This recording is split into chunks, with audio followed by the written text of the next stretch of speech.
I'm Devorah Wallen, and I'd like to share my Tea for Two, my Torah thought, for 2 minutes more or less. This week's Torah portion is Parshas Pikkudei, which discusses the reckoning or accounting of all the items that were donated to the Mishkan.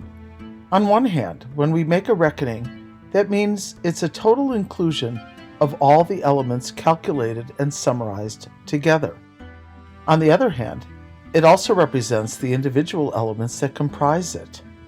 Last week, the portion began with the word vayakel, meaning gathered or brought together, a cognate of kehila, or congregation. The word Pikkudei implies the multitude of individual details that went into the building of the desert sanctuary. Vayakel and Pikkudei are read together some years, and they're always back to back. You might think that their themes contradict each other. Vayakel talks about the Jewish congregation as a spiritual collective, whereas Pikkudei focuses on the many different individual contributions to the Mishkan. What is the connection? To accomplish something as a group, everyone's unique contribution is necessary. But if each person keeps his contribution alone and separate, there is no collective accomplishment. We know that each of us has a chelek Elokah ma'al, a portion of God above in us. We are different, and we have our own pikkudim, our distinct responsibilities and reckonings. However, without being connected to one another, none of us can truly fulfill our individual potential. Each of us is called a mikdash ma'at, a mini mikdash, or a microcosmic sanctuary. Each of us has the ability as an individual to connect with God in an intimate and private way. However, we are also needed to serve as part of the collective, in a kehila, or congregation. Another word for congregation is tzibur. It's spelled Tzadik Beis Vav Resh. Rabbi Yosef Patsanovsky in Pardes Yosef taught this word tzibur is an acronym for tzadikim, righteous people, beinonim, average people, and rishayim, wicked people. The congregation is not complete without everyone's involvement and efforts. How do we accomplish our ultimate potential?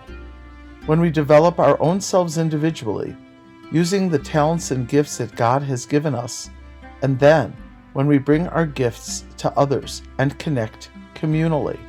Together we are all spiritual siblings. The Psalm says, Hine ma tov u'manayim, behold how good and how pleasant it is that brethren should dwell together.